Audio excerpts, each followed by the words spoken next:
A very good morning to all. Welcome to the TSN online classes. Today I am going to explain class 11 chapter number 2 and today topic is the Bohr's model of atom. तो bourse का हम atom से related जो model है उसकी हम study करेंगे, Bohr's model की स्टडी करेंगे. So what you understand by the Bohr's model. तो बेटा क्या आपको याद है पहले भी क्या हमने इस टॉपिक को स्टडी किया है? येस ऑफ कोर्स, क्लास 9 और चैप्टर नंबर 3, 4 जो है वो टोटली बेस है, उसी के ऊपर ये जो चैप्टर हैं वो पूरी तरीके से कनेक्टेड हैं. तो एक बार आप उनकी स्टडी जरूर करें. The Bohr's atom, the Bohr's model says that the electrons orbit the nucleus in stable orbits. Also not a completely accurate model, it can be used to explain absorption and emission. What do you understand by this word absorption and the emission? Absorption यानी कि energy को अवशोषित करना, ठीक है, और energy को amide करना, उत्सर्जित करना. Electrons move from low energy to higher energy orbits by absorbing energy. तो इसी समझने से पहले थोड़ा सा हम क्या करें, इस मॉडल को समझते हैं. तो बोर्स मॉडल ने क्या कहा था कि पॉजिटिव आयंस जो होते हैं वो किसी भी एटम के बिल्कुल सेंटर पार्ट के अंदर होते हैं जिसे कि हम न्यूक्लियस कहते हैं. और उन्होंने बताया था कि जो पॉजिटिव आयंस जो होते हैं वो नेगेटिव आयंस के इक्वल में होते हैं, ठीक है. इसी के साथ में जो न्यूक्लियस जो है वहाँ पर एक उदासीन यानी कि न्यूट्रल जो पार्ट्स हैं वो भी रहते हैं जिन्हें कि हम न्यूट्रॉन कहते हैं. इलेक्ट्रॉन जो है वो न्यूक्लियस के चारों तरफ चक्कर लगाते रहते हैं और वो कहाँ पे चक्कर लगाते हैं, ऑर्बिट्स के अंदर चक्कर लगाते हैं. तो ये जो ऑर्बिट्स हैं उन्हें हमने क्या नाम दिया था, कुछ शेल्स की नेम दिए थे और वो शेल्स के नेम क्या थे, KLMN. तो अब KLMN जो शेल्स है उसके अंदर सबसे ज़्यादा इलेक्ट्रॉन यानी हायर इलेक्ट्रॉन्स नंबर कितने आ सकते हैं वो भी हमने स्टडी किया था. K2 देन 8 18 32, ठीक है. तो इस तरीके से इलेक्ट्रॉन जो हैं वो उसके अंदर स्टेबल हो सकते हैं, वहाँ पे रह सकते हैं. जब इनमें KLMN के अंदर जितने नंबर्स ऑफ इलेक्ट्रॉन्स बताए गए हैं यदि पूरे होते हैं तो ये क्या कहलाते हैं, ये कंप्लीटली फिल्ड इलेक्ट्रॉन्स कहलाते हैं, कंप्लीटली फिल्ड ऑर्बिट्स कहलाते हैं. और यदि आधे होते हैं, हाफ होते हैं, तो इन्हें हम क्या कहते हैं, हाफ फिल्ड ऑर्बिट्स कहते हैं. और इनकी स्टेबिलिटी से रिलेटेड जो टॉपिक है उसकी स्टडी हम आगे करेंगे. तो आते हैं वापस से बोर्स मॉडल के ऊपर. तो बोर्स मॉडल में बताया गया कि इलेक्ट्रॉन्स जो होते हैं वो लो एनर्जी लेवल से हायर एनर्जी लेवल के अंदर जाते हैं. कैसे, एनर्जी को एब्जॉर्ब करके. Electrons move from higher energy to lower energy orbits by emitting energy.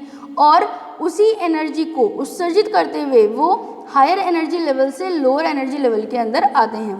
Lower energy orbits are closer to the nucleus due to the electrostatics. अगर हम लोअर एनर्जी ऑर्बिट्स की बात करें तो वो कौन से वाले कहलाएंगे, जो कि न्यूक्लियस के जस्ट पास में है. तो यहाँ पे देखिए n=1, then n=2, n=3, n=4. तो जैसे जैसे न्यूक्लियस से वो दूर होते जाएंगे जो उनके एनर्जी लेवल हैं वो हायर एनर्जी लेवल कहलाते जाएंगे.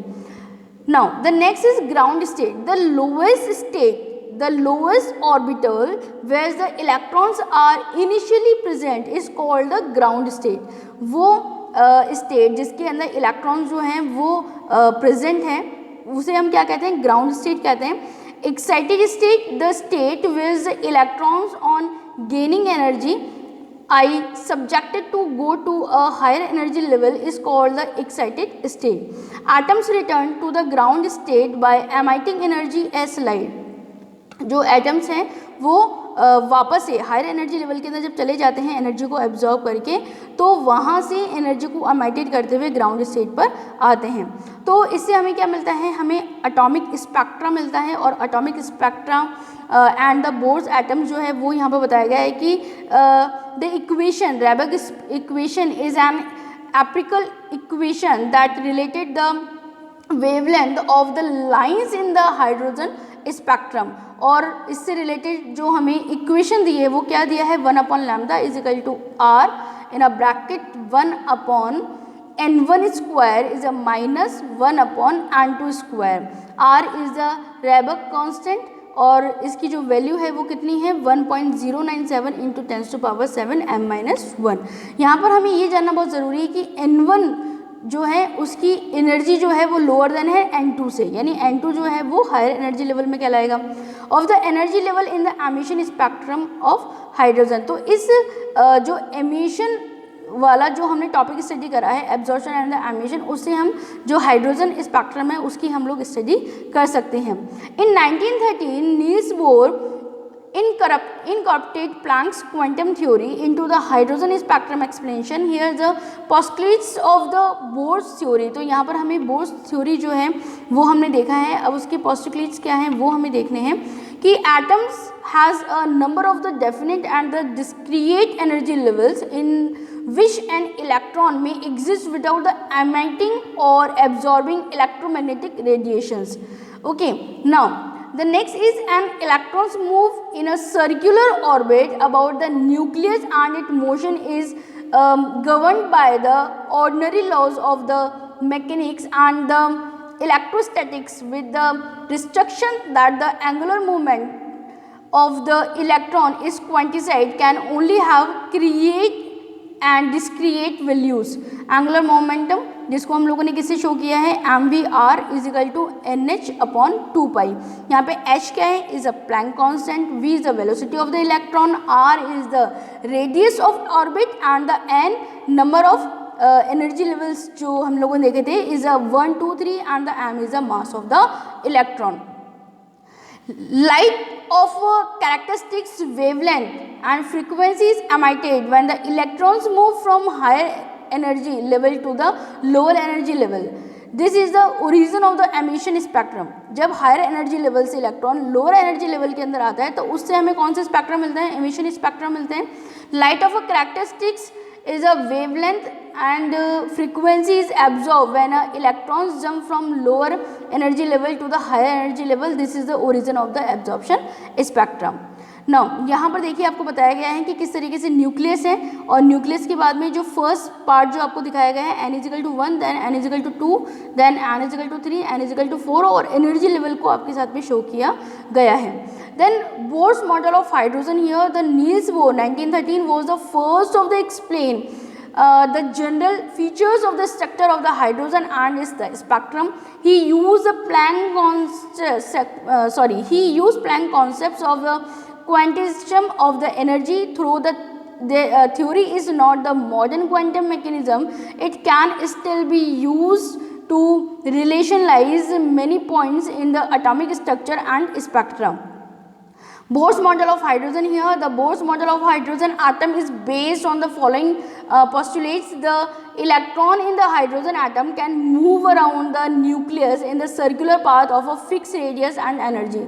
जो हाइड्रोजन का एटम है वो जो इलेक्ट्रॉन जो है वो न्यूक्लियस के चारों तरफ एक सर्कुलर पाथ के अंदर फिक्स रेडियस और एनर्जी के अंदर चारों तरफ घूमता रहता है।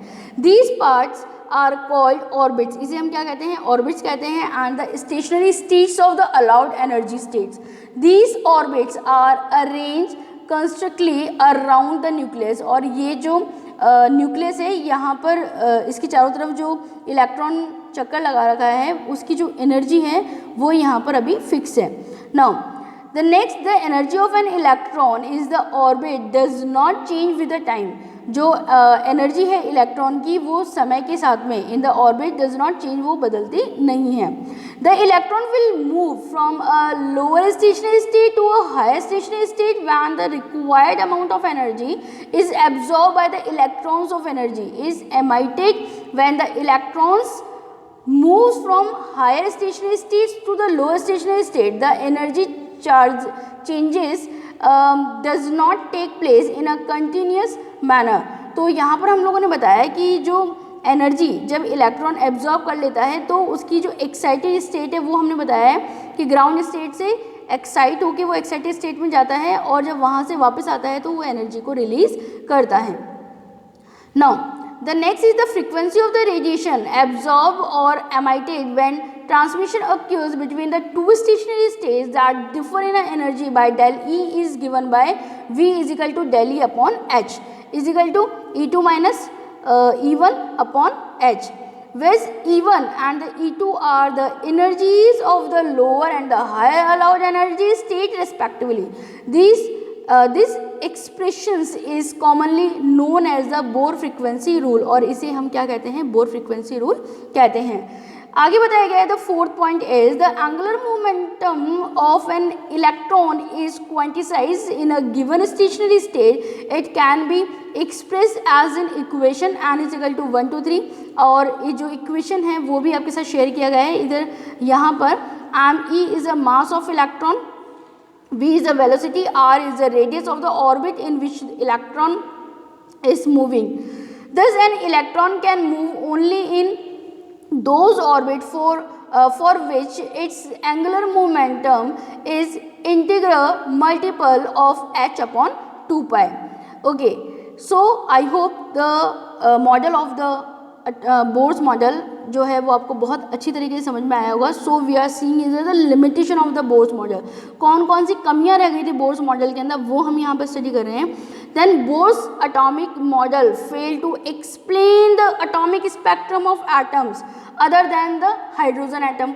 जो बोर्स का ये जो मॉडल है ये हाइड्रोजन के अलावा जो और दूसरे एटम है उसकी स्पेक्ट्रम को समझाने के अंदर फेल हो गया था। Bohr's model could not give better explanation of hydrogen spectrum. जो बोर्स मॉडल है वो भी हाइड्रोजन स्पेक्ट्रम का बहुत अच्छी तरीके से एक्सप्लेन नहीं कर पाया, because it could not explain the spectrum when two spectral lines are very close to each other, क्योंकि वो ये नहीं बताया पाया कि जो स्पेक्ट्रम के अंदर जो दो लाइन है वो आपस में इतना ज़्यादा क्लोज क्यों है, क्यों इतनी क्लोज वो हो जाती है, जिसे कि हम डबलेट के नाम से जान रहे हैं। तो इस बारे में भी कोई भी एक्सप्लेनेशन हमें बोर्स मॉडल से नहीं मिला। It fail to explain Zeeman effect splitting of the spectral lines under the influence of a magnetic field। अब ये जो मॉडल है वो जीमन इफेक्ट को भी समझाने में फेल हो गया। It could not explain the ability of atoms to form molecules by chemical bonds, और इसी तरीके से ये केमिकल बॉन्ड्स को भी नहीं समझा पाया, उसकी एबिलिटी को नहीं समझा पाया। Now the next is Heisenberg uncertainty principles. Heisenberg in 1927 developed the concept of the uncertainty principle. It is impossible to determine simultaneously both the exit position and the exit momentum of an electron. Mathematically it can be given in the equation, then del x is multiplied by del px is greater than or maybe similar h upon 4 pi. Now the next del x is multiplied by del m vx is greater than or maybe similar is h upon 4 pi, and del x is multiplied del vx is greater than and maybe similar h upon 4 pi m. Now the importance of the Heisenberg principle is only for moving microscopic object. So ये जो principal हैं वो moving microscopic object को समझाने के अंदर बहुत ही ज़्यादा हेल्पफुल रहा। सो आई होप कि आज की जो टॉपिक हैं वो आपको बहुत अच्छे समझ में आएंगे। It is a very very important topic, so आप इनकी अच्छे तरीके से तैयारी कर लें। Thank you very much.